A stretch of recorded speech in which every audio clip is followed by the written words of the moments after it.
Everyone, I am Khushpreet Kaur and आज से मैं आप लोगों को इंडियन कॉन्ट्रैक्ट एक्ट पढ़ाऊंगी।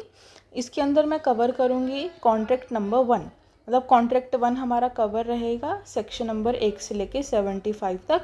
मैं आपको सारे सेक्शंस कवर कराऊंगी और ऑलमोस्ट हमारे 10 लेक्चर्स के अंदर हमारा पूरा कॉन्ट्रैक्ट 1 कंप्लीट हो जाएगा। और ये जो नोट्स हैं, ठीक है, ये जो नोट्स हैं ये अवेलेबल रहेंगे आपको मेरे इंस्टाग्राम पर भी। एंड आप मेरे को इस नंबर पे कांटेक्ट कर सकते हैं लाइव क्लासेस के लिए। और ये जो भी मैं आपको अभी पढ़ा रही हूँ ये मैं जुडिशरी के लिए नहीं करा रही हूँ, ये हमारा BLLB और LLB एग्ज़ाम्स के लिए बिल्कुल सही रहेगा। लेकिन जुडिशरी के लिए अगर आपको पढ़ना है तो आप मेरे को इस नंबर पे कांटेक्ट कर सकते हैं। सो अब हम लोग स्टार्ट करते हैं। तो आज के लेक्चर में हम लोग सिर्फ इंट्रोडक्शन पढ़ेंगे ताकि हमें थोड़ा सा बेसिक तो हमें पता हो कि इंडियन कॉन्ट्रैक्ट एक्ट क्या बात करता है। तो इसका एक्ट नंबर हमारा क्या है, 9 ऑफ 1872।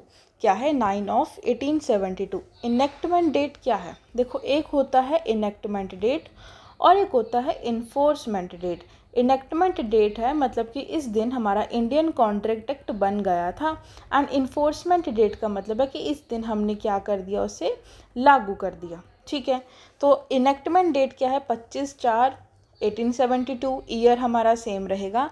और इन्फोर्समेंट डेट क्या है, 1 सितंबर 1872।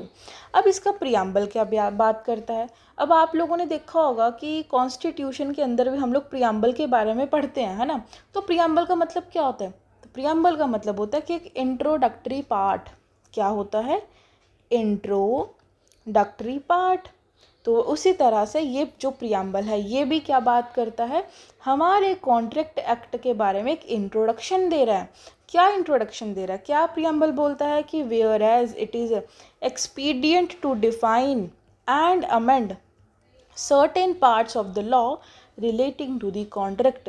कहते हैं कि ये जो हमारा इंडियन कॉन्ट्रैक्ट एक्ट है ना, हर चीज़ यहाँ पर लिख दी गई है, ठीक है, डिफाइन कर दिया गया, amend certain parts of law relating to the contract, कि वो सब कुछ यहाँ पर लिखा है। और ऐसी कुछ चीज़ें जो आपको इंडियन कॉन्ट्रैक्ट एक्ट में नहीं मिलेंगी वो आप जो दूसरे एक्ट हैं आप वहाँ से ले सकते हो। क्या बात समझ गए, ये है हमारा प्रियम्बल। ये वैसे तो कोई नहीं पूछता है LLB के एग्ज़ाम में, लेकिन थोड़ा बहुत आपको नॉलेज तो हो कि whereas it is expedient to define and amend the certain parts of the law relating to the contract. अब हमारा जो इंडियन कॉन्ट्रैक्ट एक्ट है उसके 4 पार्ट्स हैं। पहला है कॉन्ट्रैक्ट 1, सेक्शन नंबर 1 से लेके 75 तक। कॉन्ट्रैक्ट 2, सेक्शन नंबर 124 से 238 तक। और है सेल्स ऑफ गुड्स एक्ट और पार्टनरशिप एक्ट। ये 4 पार्ट्स हमारे डील करते हैं। सेक्शन नंबर 1 हमारा बात करता है शॉर्ट टाइटल, एक्सटेंट और कमेंसमेंट के बारे में। तो सिंपल है, देखो सेक्शन नंबर 1 तो बहुत सिंपल बात करते हैं। इसका नाम क्या है, इसका नाम है इंडियन, आपको पूरा नाम लिखना है, इंडियन कॉन्ट्रैक्ट एक्ट 1872। और ये अप्लाई किस पर करता है, ये अप्लाई करता है हमारे होल ऑफ इंडिया पर। ठीक है, तो ये हमारी कुछ बेसिक इंट्रोडक्शन थी। अभी मैं आपको कुछ इंट्रोडक्शन और बता देती हूँ हमारे कॉन्ट्रैक्ट के बारे में, तो ध्यान से समझना। अभी क्या बोलता, बहुत ध्यान से समझना, ठीक है। ये बिल्कुल बेसिक है, बिल्कुल बेसिक है, मतलब ये आपको समझ आना चाहिए। अगर आपको ये समझ नहीं आएगा तो फिर कुछ भी नहीं समझ आएगा। देखो अब क्या है, सबसे पहले हम लोग पढ़ रहे हैं कॉन्ट्रैक्ट, लेकिन कॉन्ट्रैक्ट पढ़ने से पहले हमें पता होना चाहिए कि प्रॉमिस क्या होता है, एग्रीमेंट क्या होता है और कॉन्ट्रैक्ट क्या होता है। ठीक है जी, सबसे पहले हम लोग पढ़ते हैं प्रॉमिस। ठीक है, तो प्रॉमिस का मतलब क्या है, मान के चलो कि मैं हूँ और मैंने क्या किया, मैंने अपने फ्रेंड के साथ एक प्लान बनाया कि हम कल मूवी देखने जाएंगे और मैंने मूवी देखने से मना कर दिया। मतलब कि मैं अपनी बात से मुकर गई कि मैं आपके साथ मूवी देखने नहीं जाऊंगी। तो क्या ये जो मेरा फ्रेंड है, क्या ये मेरे ऊपर केस लगा सकता है, तो इसका आंसर है नो, नहीं लगा सकता। क्यों नहीं लगा सकता, क्योंकि हमने एक प्रॉमिस किया था। बात समझ गए। अब आप ध्यान से समझो कि प्रॉमिस करने के लिए भी क्या होनी चाहिए, 2 पार्टीज़ होनी चाहिए। ठीक है जी, क्या होनी चाहिए, कॉन्ट्रैक्ट करने के लिए, अभी कॉन्ट्रैक्ट तो छोड़ दो, अभी प्रॉमिस करने के लिए भी क्या होना चाहिए, 2 पार्टीज़ होनी चाहिए। जैसे इसमें A और B था, है ना। जैसे मैंने अपने फ्रेंड के साथ कॉन्ट्रैक्ट नहीं, जैसे मैंने अपने फ्रेंड के साथ क्या किया, प्रॉमिस किया कि हम लोग मूवी देखने जाएंगे और मैंने फिर मना कर दिया कि मैं नहीं जाऊंगी। तो यहाँ पर वो मेरे ऊपर केस नहीं लगा सकता, ठीक है। और पहली बात तो ये क्या है, ये हमारा इन्फोर्सिएबल बाय लॉ नहीं है, ठीक है जी। आप इसमें एक वर्ड देखोगे इन्फोर्सिएबल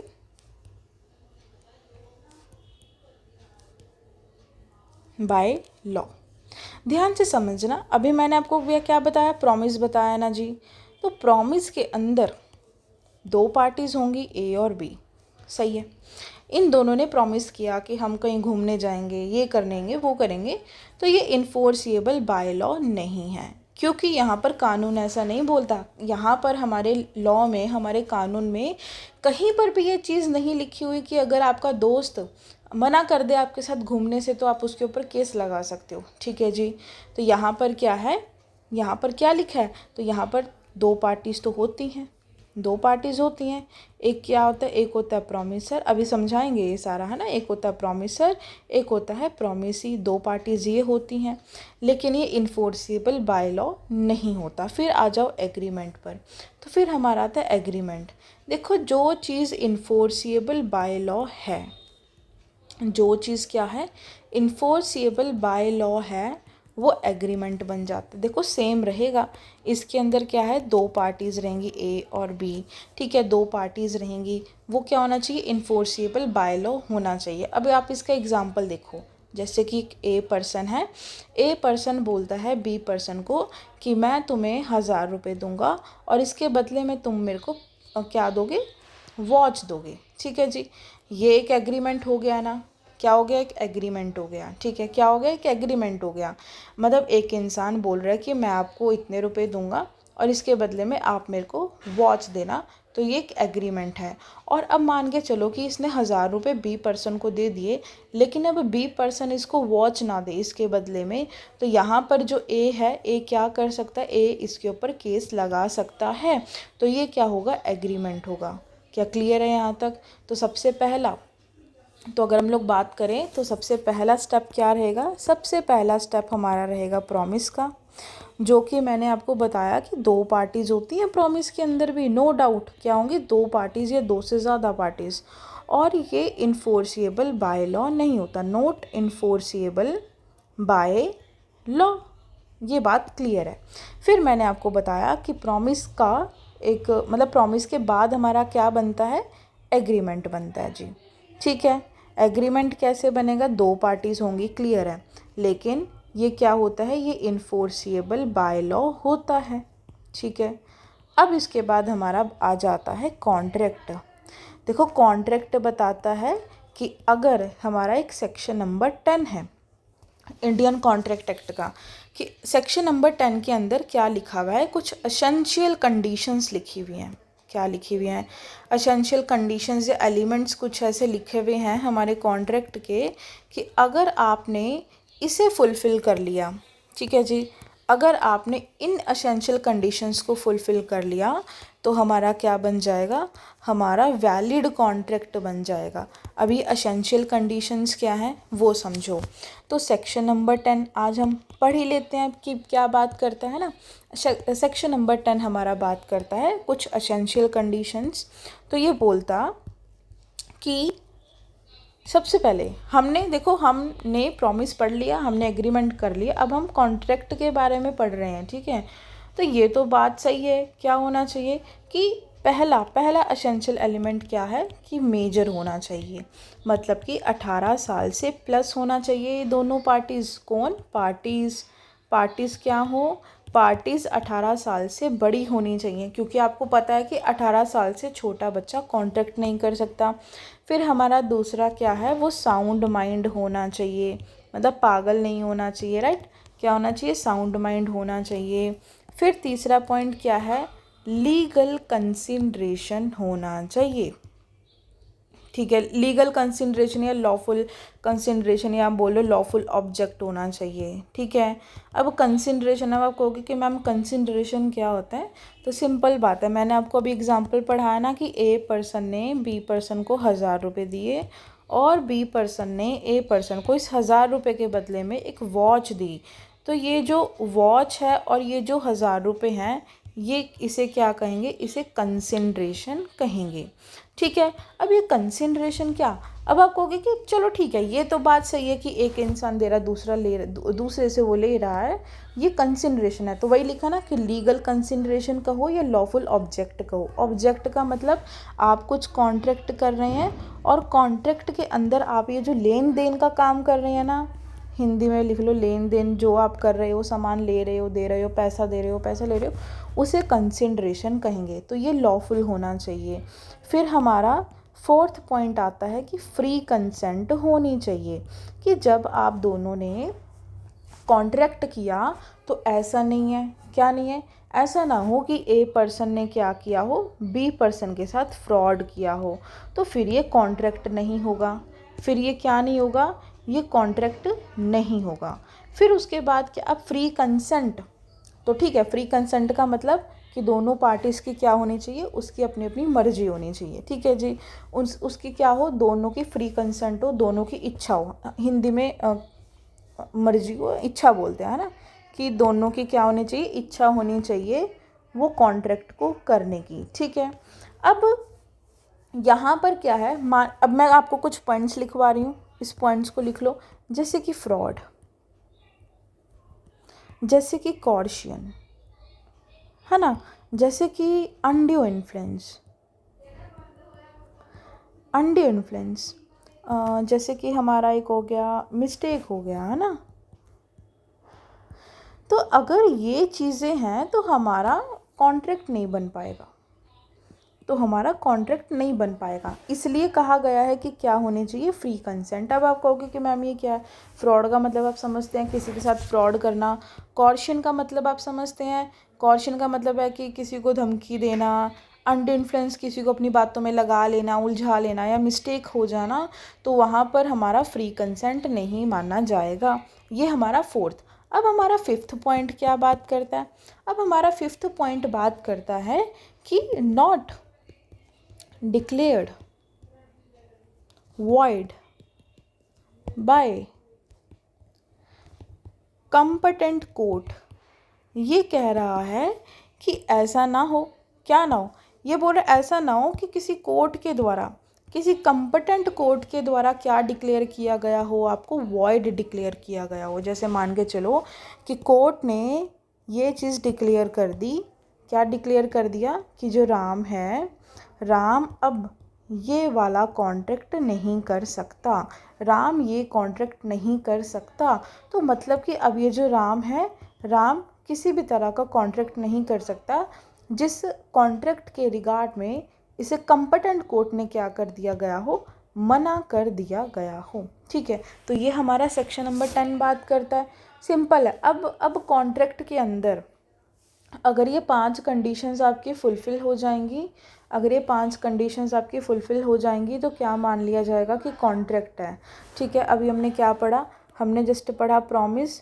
तो प्रॉमिस तो भाई हम लोग अपनी डेली लाइफ में बहुत सारे करते हैं, है ना। फिर आ जाएगा एग्रीमेंट, तो एग्रीमेंट भी भाई हो जाएगा, नो प्रॉब्लम। लेकिन कॉन्ट्रैक्ट कब बनेगा, वो इन्फोर्सिएबल बाय लॉ होना चाहिए और सेक्शन नंबर 10 की सारी कंडीशंस फुलफ़िल होनी चाहिए। ठीक है, तो एक पॉइंट तो हमारा ये क्लियर हो गया। अब हम लोग पढ़ेंगे टाइप्स ऑफ कॉन्ट्रैक्ट। ठीक है,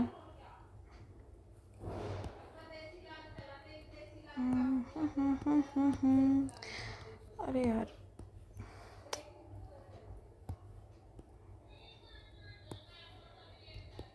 ब्लैक ही लेते हैं ना। देखो, अब हम पढ़ेंगे टाइप्स ऑफ कॉन्ट्रैक्ट। ठीक है, अब क्या है, एक है वॉइड, एक है वैलिड कॉन्ट्रैक्ट, एक है वॉइडेबल, एक है वॉइड एग्रीमेंट, एक है वॉइड कॉन्ट्रैक्ट। ठीक है जी, एक हमारा इलीगल भी होता है। तो ये 5 तरह के होते हैं, है ना। अब आप कह रहे होगे कि मैम कुछ समझ नहीं आ रहा है या आपको कोई डाउट रह रहा है ना, तो ये नेक्स्ट वाले लेक्चर में हम लोग कंप्लीट कर लेंगे, क्योंकि मैं उसमें आपको डेफिनेशंस करवाऊंगी। ठीक है, ये जस्ट मैं एक ओवरव्यू दे रही हूँ। तो पहला क्या है, वैलिड कॉन्ट्रैक्ट। वैलिड कॉन्ट्रैक्ट का मतलब है कि आपने सेक्शन नंबर 10 की कंडीशंस को फुलफ़िल कर दिया तो वो कॉन्ट्रैक्ट बिल्कुल सही है। दूसरा क्या है, वॉइड। वॉइड एग्रीमेंट मतलब कि आपने जैसे मैंने कहा कि आप 18 साल से छोटे बच्चे के साथ कॉन्ट्रैक्ट नहीं कर सकते। अब आपने 18 साल से छोटे बच्चे के साथ कॉन्ट्रैक्ट कर लिया तो मतलब आपका कॉन्ट्रैक्ट क्या हो जाएगा, वॉइड हो जाएगा। क्यों, मतलब कि अब वो इन्फोर्सिएबल ही नहीं होगा। मतलब आप कोर्ट में जाके ये नहीं कह सकते कि सर ये 18 साल से छोटा बच्चा था और मुझे नहीं पता था तो मेरे को मेरा कंपनसेशन दिलवाओ। जी नहीं, ऐसा नहीं। इसका एक केस है मोहरी बीबी वर्सेस धर्मोदास, ठीक है। ये भी हम लोग केस कर लेंगे नेक्स्ट क्लास में, ठीक है। और तीसरा हमारा बात करता है वॉइडेबल। अब इसे ध्यान से समझना, वॉइडेबल का मतलब क्या है। एग्ज़ाम्पल हम लोग ले रहे हैं, जैसे ए है और बी है, ठीक है। अब ए ने क्या किया, ए ने बी को धमकाया। क्या किया, कॉर्शियन किया। क्या किया, कॉर्शियन। मतलब ए ने बी को क्या किया, धमकाया। अब इसने कहा कि जो ये तुम्हारा घर है, ये तुम अपना घर क्या है मेरे को दे दो। मतलब इसकी वैल्यू अराउंड है 1 करोड़ रुपीज़। और ए बोलता कि तुम मेरे को ये 1 करोड़ रुपए का घर मेरे को 10 लाख रुपए में दे दो। ये क्या करता है, धमकाता कि अगर तूने अपना घर मेरे को नहीं दिया तो मैं तेरे को जान से मार दूंगा, ठीक है। अब बी क्या करता है बेचारा, बी पर्सन डर जाता है। बी पर्सन क्या हो गया, डर गया। अब बी पर्सन क्या करता है कि चलो ठीक है जी, ये पेपर्स है, इस पर क्या कर दे, सिग्नेचर कर दिए कि ले घर तेरा 10 लाख रुपए में, ठीक है जी। देखो इसमें कोई, इसे हम वॉइड कॉन्ट्रैक्ट नहीं कहेंगे या वॉइड एग्रीमेंट नहीं कहेंगे। क्यों, क्योंकि इसमें दोनों पार्टीज 18 साल से ज़्यादा हैं, बड़ी हैं। लीगल ऑब्जेक्ट है भाई, क्या घर को बेचना या ख़रीदना कोई गलत चीज़ है, नहीं। लीगल ऑब्जेक्ट है, नो प्रॉब्लम। 18 साल से बड़े हैं, दोनों पार्टीज साउंड माइंड है, क्लियर है, ठीक है। और ये वॉइड भी नहीं है, मतलब ये डिक्लेयर नहीं है कंपटेंट कोर्ट के द्वारा, void, not declared by competent court. लेकिन एक पॉइंट हमने पढ़ा था फ्री कंसेंट के बारे में, लेकिन यहाँ पर क्या फ्री कंसेंट है, क्या नहीं है, फ्री कंसेंट नहीं है। तो अब यहाँ पर ये जो बी पर्सन है जिसका घर 10 लाख रुपए में ले लिया गया है, इस पर्सन के पास 2 ऑप्शंस हैं। क्या है, इस पर्सन के पास 2 ऑप्शंस।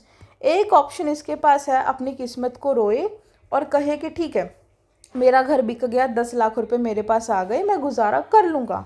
तो एक वो क्या कर दे, यस कर दे। यस कर दे किस चीज़ के लिए, कि ठीक है हमारे बीच में ए और बी, देखो ए पर्सन ने बी पर्सन को धमकाया और उससे उसका घर छीन लिया। तो ए पर्सन बोलता है कि ठीक है भाई कोई बात नहीं, मेरी किस्मत में ऐसा ही लिखा था। और वो फिर क्या करता है, वो फिर कोई केस फाइल नहीं करता, 10 लाख रुपए लेकर अपनी ज़िंदगी जीने लग जाता है। लेकिन फिर वो बोलता है कि नहीं, एक ऑप्शन तो ये है कि चलो ठीक है मान लिया, जो हुआ सो हुआ, ठीक है।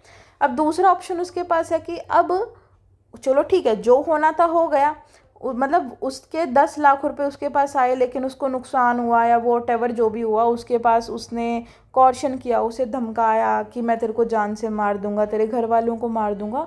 तो अब यहाँ पर इसके पास एक ये ऑप्शन भी है कि ये कोर्ट में जाके क्या कर सकता है, इसके ऊपर केस फाइल कर सकता है और कोर्ट को कहेगा कि सर इसने ये जो घर मेरे से ख़रीदा है, बेशक इसके ऊपर सिग्नेचर तो मैंने ही किए हैं, लेकिन इसने जो मेरे से घर ख़रीदा है, वो जो घर ख़रीदा है वो क्या है, उसमें मेरी फ्री कंसेंट नहीं है, ठीक है। उसमें मेरी क्या है, उसमें मेरी फ्री कंसेंट नहीं है, तो मेरा घर मेरे को वापस दिलवाया जाए। तो ये इसके पास 2 ऑप्शंस रहेंगे। इसे कहते हैं वॉइडेबल कॉन्ट्रैक्ट। क्या क्लियर है यहाँ तक, कि एक वैलिड जो बिल्कुल सही कॉन्ट्रैक्ट है, वॉइड एग्रीमेंट मतलब जो बिल्कुल गलत है, इसे वॉइड एब इनिशियो भी कहा जाता है। लिख लो, वॉइड एब इनिशियो भी कहा जाता है। मतलब इसका मतलब होता है वॉइड फ्रॉम द बिगनिंग, ठीक है। मतलब स्टार्टिंग से जब कॉन्ट्रैक्ट किया तभी गलत। इसका केस है मोहरी बीबी वर्सेस धर्मोदास का केस है, वो आपको अच्छे से याद करना है। तीसरा वॉइडेबल कॉन्ट्रैक्ट मैंने बताया कि जब एक पार्टी, मतलब ए पर्सन क्यों केस करेगा भाई बी के ऊपर, क्योंकि वो तो घर ले चुका ना। क्या बात समझ रहे हैं, ए पर्सन तो अपना घर ले चुका, ये तो केस फाइल नहीं करेगा। अब बी पर्सन भाई जिसका नुकसान होता है ना, जिसका नुकसान होता है वही पार्टी क्या करती है, केस फाइल करती है कि मेरे को क्या चाहिए, मेरे को मेरा कंपनसेशन दिलवाओ। अब हमारा आता है वॉइड एग्रीमेंट, हमने पढ़ ली। एक रह गया हमारा वॉइड कॉन्ट्रैक्ट। वॉइड कॉन्ट्रैक्ट का मतलब है जिसे सीज़ कर दिया जाए, जिसे सीज़ कर दिया जाए मतलब पहले हम क्या कर रहे हैं, ए और बी पर्सन है, ये ए पर्सन पाकिस्तान का है और ये बी पर्सन इंडिया का है, ठीक है जी।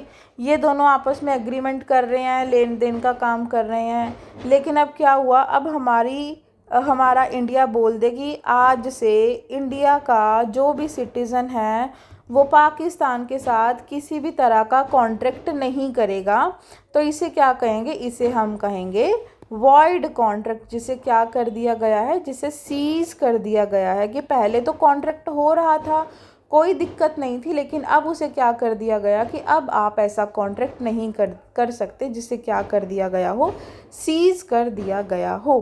तो ये हमारा लास्ट बचता है इलीगल कॉन्ट्रैक्ट का मतलब होता है कि अगर आप फॉर एग्जांपल अगर आप ड्रग्स का लेन देन करते हो, ड्रग्स का लेन देन का कॉन्ट्रैक्ट करते हो तो उसे इलीगल कहा जाएगा, ठीक है। अभी आपको परेशान होने की ज़रूरत नहीं है, नेक्स्ट लेक्चर में हम लोग बहुत अच्छे से इसे पूरा डिटेल में पढ़ेंगे, ठीक है। अगर आप लोगों को टाइप्ड नोट्स या हैंड रिटन नोट्स चाहिए तो आप मेरे को मेरे इंस्टाग्राम आईडी पे मैसेज कर सकते हैं या फिर आप मेरे को इस नंबर पे कांटेक्ट कर सकते हैं। And thank you so much, bye bye.